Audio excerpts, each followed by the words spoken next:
بسم الله الرحمن الرحیم. قدرمندو لیدونکو اوریدونکو او ګرانو هیوادوالو سلامونه او احترامات مې ومنئ. نن 22 د اکتوبر کال 2015 چې د چهارشنبې ورځ سره سمون خوري ستاسې په خدمت کې حاضر یم. د نن ورځې موضوعات مې د هماغه تېرې ورځې د خبرو په تسلسل کې دی، ځکه چې دوستانو پوښتنې کړي دي، ځواب یې غوښتی دی او په دې کې دوه مختلف نظریات راغلي دي.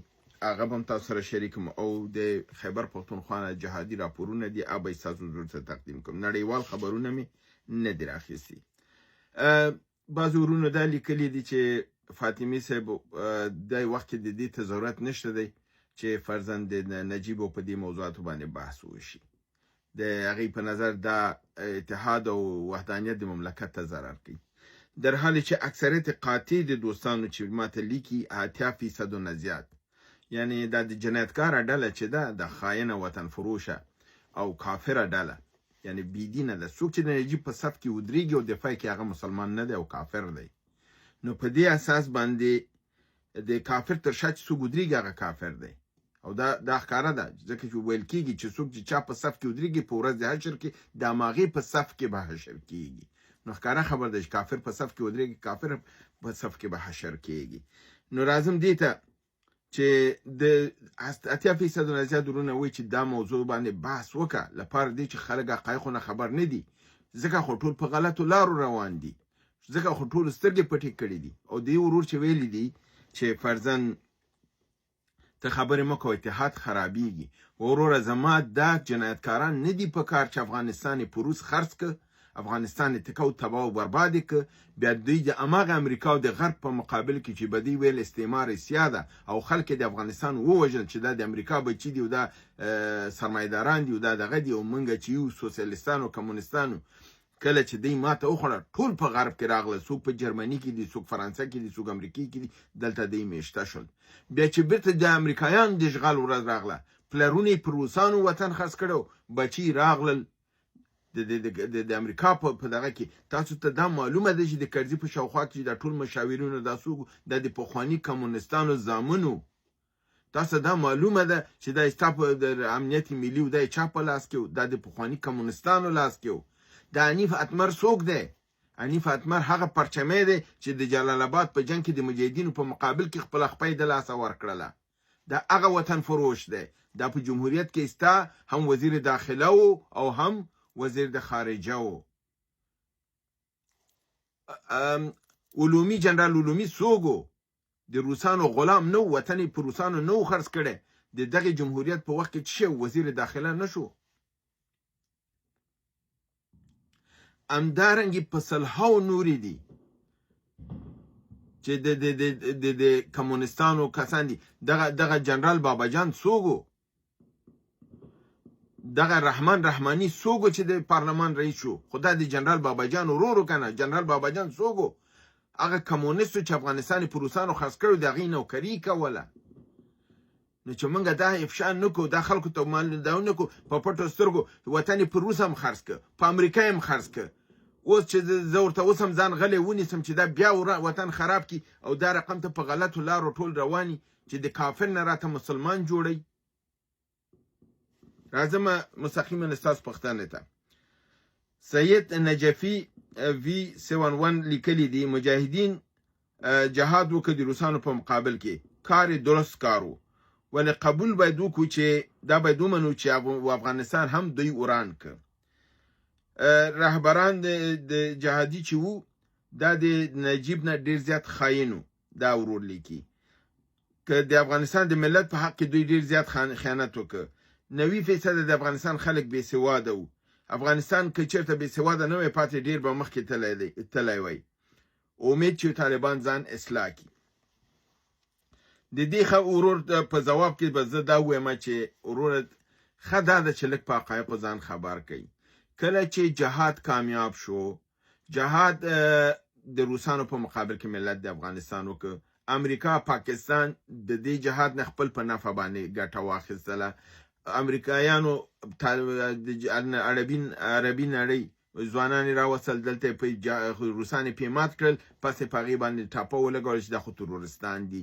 مجاهدین یې چې دغه کړل هغه هم دی چې چا د جهاد دفاع کوله هغه یې په تروریزم په لیست کې شامل کړل. کله چې معامله د ژنیو کوله، د ژنیو په معامله کې یې معامله یې د په یوه د دې چې جهاد کامیاب شي، د جهاد د ناکامولو لپاره په آخر کې معامله یې د احمد شاه مسعود او د کمونستانو ترمنځ وکړله. آصف دلاور، فوزي، بابا جان، په دارنګې دغه جنرال دوستم، د محمود بریالی، فرید مزدک، دغه ټول جنایتکاران د ټول یو ځای کړل، د محمد شاه مسعود تر شا ودرول، کابل ته یې دا راننه ایستل. کابل کې داسې نظام جوړ شو چې دی غاړه کمونستان شول، یو خواته بل خواته مجاهدین دغه شول. دغه کمونستانو کابل وران که، راکټ به بابا جان وهه، نوم به پې باندې د یو تنظیم، اسلامي تنظیم به پې بدېده.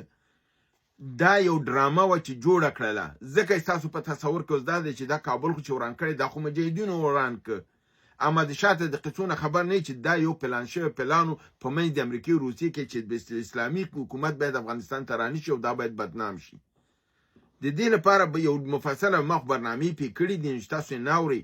زه څه وکړم، ما په دې باندې په ساعتونو بحث کړی دی او دلته په دې 10 دقیقو کې زه به دې موضوع باندې څومره تفصیلي لاړ شم.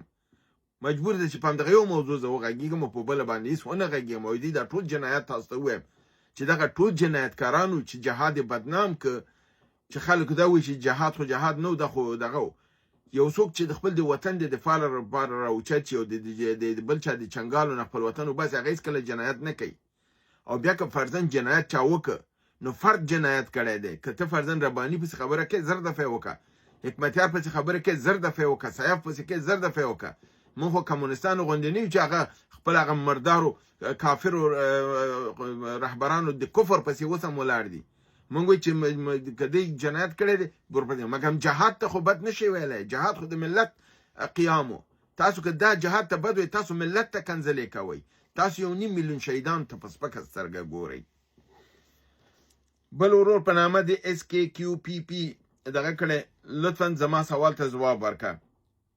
که ډاکټر نجیب خپل حکومت ته ادامه ورکړی وی یا د اشرارو وګانه په کار راغلی وی، یعنی په نظام راغلی وی، د مهاجرت او بدبختۍ خو د اشرارو د زمان نه شروع شوه. اول خو وروره ته خپله مسلمان نه یې، نوم دې سم نه دی، هر څوک چې یې. بل څوک چې د اشرارو کلمه مجاهد ته استعمالوي هغه د روس بچی دی. ځکه دا کلمه روسانو، لکه اوس چې مجاهدینو ته امریکایان ترورست استعمالی، روسانو به اشرار کلمه استعمالوله. څوک چې مسلمانی درست د رهبر او د دې د کارونو نه به خفی، د جهاد په مقابل کې غلط لفظ نه استعمالی. ته چې وایې چې دا اشرار راغلي دي، نو که چېرته ته وایې چې که د نجیب حکومت ادامه پیدا کړی وی، موږ به په امن کې وی. وروره هغه یو کمونیستي نظام په افغانستان اسلامي خاوره او کافر پې حکومت نه شو کولی. نو ځکه په مقابل کې مجاهدین راوچت شو چې ته ورته د اشرار وی، او اشرار د روسانو کلمه ده، او څوک چې دا کلمه استعمالي د روس بچی دی. موسی امیری 8691 وی دا د ډاکټر نجیب په هکله دی وی چې یو څو ویډیوګانې داسې جوړې شوي دي چې په مجازي نړۍ کې د وطن دوست په شکل باندې ډاکټر نجیب معرفي کوي، مګر هیڅوک د هغې د ظلم او د هغې د قتل او د دې نه خبر نه لري چې 10,000 نه زیات خلکو د ژوندي په قبر ورننه ایستل او هیڅوک د هغې ظلمونو کلپ نه نشروي. دا هغه څو ابله جاهلان دي، دا ورور وی، دا موسی امیری صاحب وی، چې دا هغه د 21مې پیړۍ جاهلان دي چې د نجیب نه قهرمان او مسلمان جوړي او د مجاهد نه په حساب د دښمن د خاورې جوړي، او په دې رقم سره د 1.5 میلیون شهیدانو د خاورې ته او په ټول ملت ته په سپکه سترګه ګوري. میراج الدین ورور میراج الدین نظری وی که چېرته د افغانستان خاوره د پاکستان هغې کسیفستان لیکلي، آیا دا خاوره به په آینده کې زمونږ خاوره شي؟ یعنی خیبر پختونخوا او بلوچستان یې ښودلي دي. نو انشاءالله دا مبارزه هم دې ته روانه ده او اوس وخت را نږدې شوی دی، انشاءالله چې پاکستان مات شي، ټوټې شي او دا خاوره به انشاءالله دې غاړه راشي. دا د کلونو د خلکو خوب اوس را نږدې شوی دی. NKPNS ویلی دی آیا طالبانو اسلام آباد باندې توغندي ورتوغولی دي؟ نه وروره، دا خبر څقن نه دی.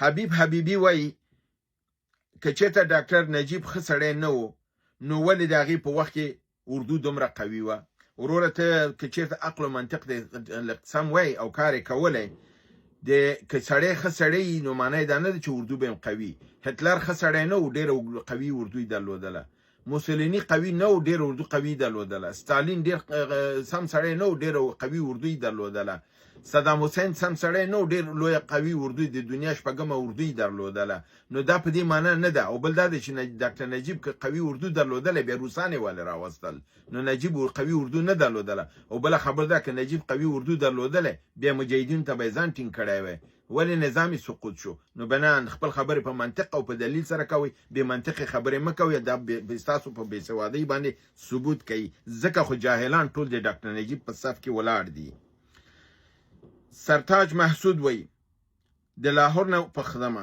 افغانستان او پاکستان منځ کې جنگ احتمالا څومره قوي دی یعنی د جنگ احتمال څومره قوي دی بالکل جنگ احتمال موجود دی او هر آن موجود دی او کېدی شي چې دوباره پاکستان در باندې حمله وکړي یرغل وکړي نقیب الله امیری وی حکیم کلیوال ادعا کړې ده چې امارت اسلامي هغه راکټ چې استعمال که هغه سکاټ روسي راکټ و آیا دا واقعیت لري نه دا واقعیت نه لري یو خو دا دی چې په اسلام آباد باندې راکټ نه دی استعمال شوی دویمه خبره دا ده چې سکاټ په افغانستان کې چې کله د ډاکټر نجیب سقوط وکړ درې څلور دانې پاتې وو خو د هغې هغه دستګاه چې ده هغه دستګاه افغانستان سره نشته بنان که کوم مرمۍ د سکاټ په افغانستان کې چې په پنجشیر کې یو څو دانې پاتې وي که هغه ویوسیم استعمالولی نشي ځکه دا یې نه لري او بل دا دی چې هغې ته فني نفر پکار دی چې سکاټ استعمال کړي افغانستان کې د هغې فني کس فعلا موجود نه دی پخواني کمونستانو کې و نثار احمد لال 2050 وی څومره امکان لري چې پاکستان طالبانو وړاندې باندې بله وسلواله ډله جوړه کړي او وی جنګوي او خپله مخکې تګلاره وساتي او په دې هدف د مولانا فضل الرحمن پیروانو استعمالول څومره امکان لري وروره دا خو بالکل دغه شته دی هغه هڅه کوي چې د اسلامي امارت په مقابل کې ډله ودري خو دغه جرأت څوک نه کوي مګر یوه ډله چې داعش ته هغه لګیا د تقویه کوي دا چې تاسو ویلي چې مولانا فضل الرحمن نه به کار واخلي مولانا فضل الرحمن دا کار نه کوي ځکه چې هغه د دغه موقف سخت مخالف دی او پالني ویلي چې افغانستان کې څومره ورانه شوی دا د پاکستان د لاسه دی او بله خبر دا ده چې د مدارسو باندې قوت لري او مدرسې چې د اسلامي امارت په حساب بیت لري او د اسلامي امارت په مقابل کې یوازینی شی چې د ترننه پاکستان افغانستان کې استعمالو د اسلام حربه وه د اسلامي امارت په مقابل کې اسلامي حربه استعمالولی نشي او کله چې د اسلامي حربه استعمال نشي کړلی بله حربه نه لري چې استعمال کړي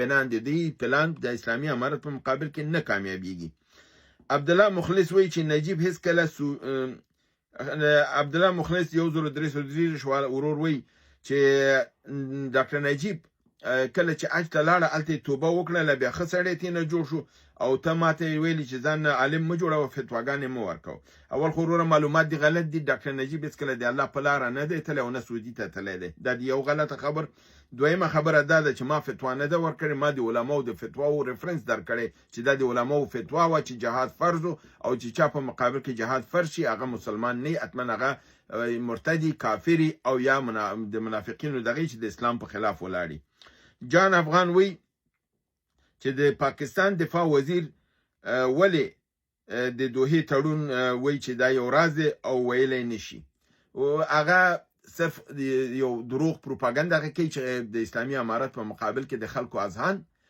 مشوش کی رښتیا نه وی دروغ وی راځم جهادي خبرونه ته 19 اکتوبر بنو ولایت بکاخیل ولسوالۍ د بکاخیلو سیمه کې د پولیسو پر تانې برید وشو د لیزري ټوپک او د نورو وسلو نه کار واخیستل شو مالي او ځاني تلفات ورته واړول 19 اکتوبر شمالي وزیرستان ګریوم ولسوالۍ هندي جاواري سیمه کې پر پوځي پوسته باندې برید وشو چې مالي او ځاني تلفات واړول په 19 اکتوبر وزیرستان جنوبي شکتوي ولسوالۍ انیخیلو دی چوک سیمه کې د سنایپر په برید کې یو عسکر ووژل شو په 19 اکتوبر باجوړ ولایت د ریاست ولسوالۍ ترکی سیمه کې پوځي پوستې برید کې چې د راکټ لانچر او د لیزري چوپک په ذریعه وشو ځاني او مالي تلفات واړول. په 19 د اکتوبر جنوبي وزیرستان اعظم ورسک ولسوالۍ ترکی خیل سیمه کې پر پوځي مورچه باندې برید وشو چې مالي او ځاني تلفات واړول. په 20 د اکتوبر شمالي وزیرستان میرعلي ولسوالۍ د پتسي اډې پوستې مجاهدینو پیکا او لیزري برید کې یو عسكر ووژل شو. په 20 د اکتوبر اورګزو ولایت غلجو ولسوالۍ سرایکی سیمه کې د اف سي پر پوسټه برید وکړ چې عسكر د عملیات نه وتښتیدل. په 20 د اکتوبر وزیرستان شمالي ګړیوم ولسوالۍ شکتوی سیمه کې پر پوستي سنایپري حمله وشوه، یو عسكر ووژل شو او یو ټپي شو. په 20 د اکتوبر دیری اسماعیل خان ولایت د درابن ولسوالۍ کوټ لایو سیمه کې د پوست په 3 موټرونو چې قطار روانو کمین وهل شو، 3 وړه موټرونه ویجاړ شول او یو د ماین انفجار هم پی باندې وشو. 15 عسكر وژل شوي دي، 11 نور ټپیان شوي دي. په 20 د اکتوبر په 20 د اکتوبر باجوړ ولایت ریاست ولسوالۍ ماندیل سیمه کې د لاسي بمونو لیزري دغه باندې پولیسو باندې برید وشو، ځاني او مالي تلفات وراړول شوي دي. 20 د اکتوبر وزیرستان جنوبي زرملن ولسوالۍ د کلکس سیمه کې لیزري برید کې یو عسكر وژل شوی دی.